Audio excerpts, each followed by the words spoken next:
അപ്പൊ എല്ലാവർക്കും മെച്ചപ്പെടുന്ന പുതിയൊരു വീഡിയോ സെഷനിലേക്ക് സ്വാഗതം. ഏറ്റവും ബെസ്റ്റ് ആയിട്ട് ഏറ്റവും അടിപൊളിയായിട്ട് എങ്ങനെയാണ് സയൻസ് പഠിക്കേണ്ടത് അതിന്റെ ഒരു സീക്രട്ട് നിങ്ങൾക്ക് വേണ്ടി ഞാൻ പറഞ്ഞല്ലോ. അങ്ങനെയാണെങ്കിൽ നമുക്ക് നേരെ വീഡിയോസിൽ പോകാം. അതിന് മുമ്പേ മക്കളോട് പറയാനുള്ളത്, ആദ്യമായിട്ടാണ് നമ്മുടെ ചാനൽ കാണുന്നതെങ്കിൽ ഒന്ന് സബ്സ്ക്രൈബ് ചെയ്യുക. അതേപോലെ തന്നെ ഈ ഒരു വീഡിയോ ഒക്കെ കണ്ടതിന് ശേഷം നിങ്ങൾക്ക് തോന്നുകയാണ് ഇന്ന കൂട്ടുകാരിക്ക് അയക്കാം അല്ലെങ്കിൽ ഇന്ന കൂട്ടുകാരനെ അയക്കാം എന്ന് നിങ്ങൾക്ക് മനസ്സിൽ ചെറുതായിട്ട് തോന്നുന്നുണ്ടെങ്കിൽ അപ്പൊ തന്നെ എന്ത് ചെയ്യാം, പഠിക്കേണ്ട, നേരെ അവർക്ക് അയച്ചു കൊടുക്കാം. അപ്പൊ നേരെ നമുക്ക് കാര്യത്തിലേക്ക് വരാം. എങ്ങനെയാണ് ഏറ്റവും അടിപൊളിയായിട്ട് ഏറ്റവും ബെസ്റ്റ് ആയിട്ട് ഏറ്റവും റിസൾട്ട് ഓറിയന്റഡ് ആയിട്ട് നമുക്ക് സയൻസ് പഠിക്കാം എന്നുള്ളതാണ് നമ്മൾ ഈ ഒരു വീഡിയോസിലൂടെ നിങ്ങൾക്ക് മുമ്പിൽ അവതരിപ്പിക്കാൻ പോകുന്നത്. നേരെ കാര്യത്തിലേക്ക് കിടക്കാം. അതിനു മുമ്പേ നമ്മൾ ഏതൊരു കാര്യം പഠിക്കുന്നതും ഏതൊരു സബ്ജക്ട് പഠിക്കുന്നതും നമുക്കറിയാം നമ്മൾ ക്ലാസ് റൂമിൽ നിന്ന് തന്നെയാണ്.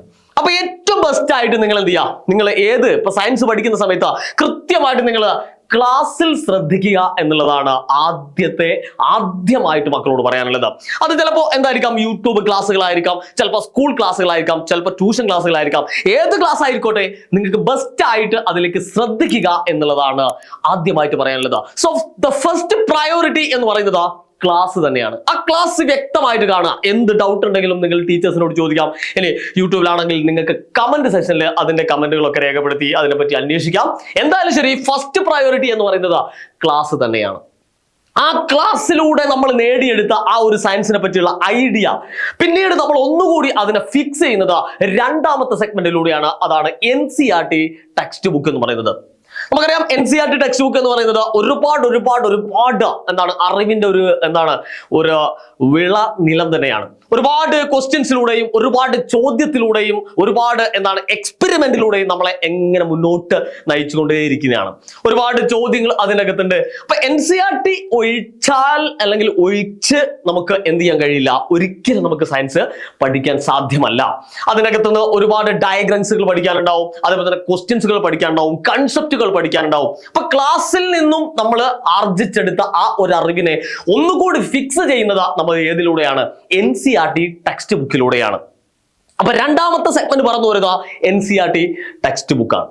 ഓക്കെ, അങ്ങനെ നമ്മൾ മൂന്നാമത്തെ രീതിയിൽ എത്തുന്ന സമയത്ത് അപ്പൊ ക്ലാസ്സിലൂടെ നമ്മൾ നേടിയെടുത്ത അറിവ് നമ്മൾ എന്ത് ചെയ്യുന്നു, NCERT ടെക്സ്റ്റിലൂടെ നമ്മൾ അത് ഫിക്സ് ചെയ്യുന്നു.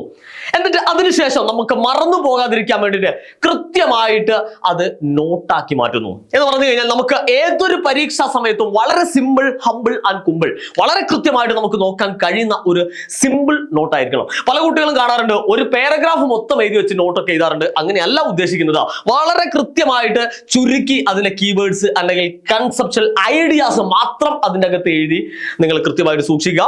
ഒരു പക്ഷേ നമുക്ക് ഒരു 2 മണിക്കൂർ വായിക്കേണ്ട ആ ഒരു സാധനത്തിനെ നമുക്ക് കൃത്യമായിട്ട് ഒരു 1/2 മണിക്കൂർ അല്ലെങ്കിൽ 1 മണിക്കൂർ, മാക്സിമം 1 മണിക്കൂർ കൊണ്ട് നമുക്ക് അത് റിവൈസ് ചെയ്യാൻ പറ്റുന്ന തരത്തിലുള്ള ഒരു നോട്ട്സ് നമ്മൾ തയ്യാറാക്കുക എന്നുള്ളതാണ്. നമ്മളുടേതായ ഒരു നോട്ടാണെങ്കിൽ ഏറ്റവും ബെസ്റ്റ് തന്നെയാണ് എന്ന് നിങ്ങളെ ഓർമ്മപ്പെടുത്തുകയാണ്. അങ്ങനെ നമ്മൾ ക്ലാസ് റൂമിലൂടെ നേടിയെടുത്ത NCERT ഫിക്സ് ചെയ്ത അല്ലെങ്കിൽ നോട്ട്സിലൂടെ അത് റിവൈസ് ചെയ്തുകൊണ്ടേയിരിക്കുന്ന നമ്മൾ പിന്നീട് ഇതൊക്കെ നമ്മൾ ഈ കാര്യങ്ങളൊക്കെ നമുക്കറിയാം. ആ സയൻസുമായി ബന്ധപ്പെട്ട മുഴുവൻ കാര്യങ്ങൾ നമ്മളെ മനസ്സിലുണ്ട്.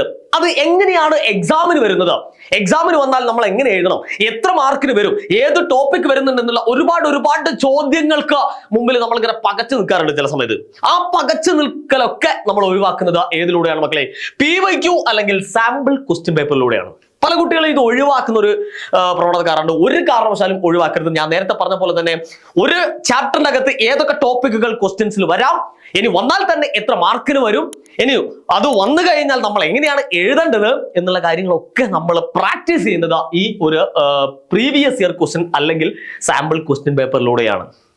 ഓക്കെ, അപ്പോൾ നമ്മൾ കൃത്യമായിട്ട് ഇതുവരെ പറഞ്ഞിരിക്കുന്ന കാര്യങ്ങൾ ഒന്നുകൂടി നമ്മൾ എന്ത് ചെയ്യാണ്, ഒന്നുകൂടി നമ്മൾ ഓർത്തെടുക്കുകയാണ്. അതായത് ഏറ്റവും ബെസ്റ്റ് ആയിട്ട് നിങ്ങൾക്ക് സയൻസ് പഠിക്കാനുള്ള 4 പ്രധാനപ്പെട്ട സെഗ്മെന്റുകളാണ് ഞാൻ നിങ്ങൾക്ക് പറഞ്ഞത്.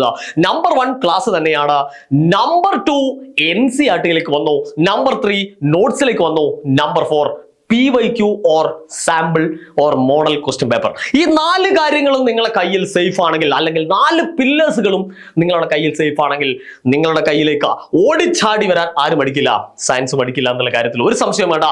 അതേപോലെ തന്നെ ഈ കാര്യങ്ങളൊക്കെ വെച്ചിട്ടാണ് നമ്മളെ എന്ത് ചെയ്യുന്നത്, സൂപ്പർ ബാച്ച്, ക്ലാസ് 10ന്റെ സൂപ്പർ ബാച്ച് ഇങ്ങനെ മുന്നോട്ട് പോയിക്കൊണ്ടിരിക്കുന്നത്. ഇനി ആരെങ്കിലും അതിൽ ജോയിൻ ചെയ്യാനുണ്ടെങ്കിൽ ഈ വീഡിയോ കണ്ടുകൊണ്ടിരിക്കുന്ന ആരെങ്കിലും എനിക്ക് ജോയിൻ ചെയ്യാണ്ടെങ്കിൽ അവരോടാണ് എനിക്ക് പറയാനുള്ളത്. മക്കളെ, കേരളത്തിലെ മികച്ച ഫാക്കൽറ്റീസിനോടൊപ്പം റെക്കോർഡ് ആൻഡ് ലൈവ് ക്ലാസ്സുകൾ ഉണ്ട്, ഡൗട്ട് ക്ലിയറൻസ് ഉണ്ട്, PYQ ഉണ്ട്, അതേ തന്നെ മെന്റർ സപ്പോർട്ട്.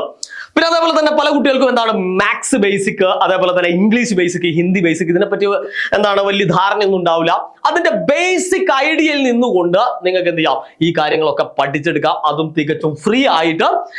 ഇതൊക്കെ നിങ്ങൾക്ക് ലഭിക്കുന്നത് ചെറിയൊരു എമൗണ്ടിനാണ്. ചിലപ്പോൾ 1-2 ദിവസങ്ങളിൽ അങ്ങോട്ടും അങ്ങോട്ടൊക്കെ എന്താണ് കൂടാനുള്ള സാധ്യതയുണ്ട്. അപ്പൊ നമ്മൾ എന്ത് ചെയ്ത് കാര്യമില്ല, റിഗ്രറ്റ് ചെയ്തിട്ട് കാര്യമില്ല. അപ്പൊ വേഗം തന്നെ എന്ത് ചെയ്യുക, നിങ്ങൾ ജോയിൻ ചെയ്യുക. അതിനുള്ള ലിങ്ക് നമ്മൾ താഴെ കൊടുത്തിട്ടുണ്ട്.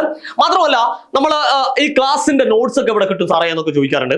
അതേപോലെ തന്നെ ക്ലാസ് 10th ബന്ധപ്പെട്ട അപ്ഡേറ്റ്സുകൾ, ഈ കാര്യങ്ങളൊക്കെ നിങ്ങൾക്ക് ലഭിക്കുന്നത് നമ്മുടെ കമ്മ്യൂണിറ്റിയിലൂടെയാണ്. ഇതിനെ പറ്റിയ പൈസ ഒന്നും വേണ്ട, നിങ്ങൾക്ക് അതിന്റെ ലിങ്കും നമ്മൾ താഴെ കൊടുത്തിട്ടുണ്ട്. അപ്പൊ വേഗം തന്നെ ജോയിൻ ചെയ്യുക, ഈ വർഷം കളറാക്കുക. വീണ്ടും കാണാം. Good bye.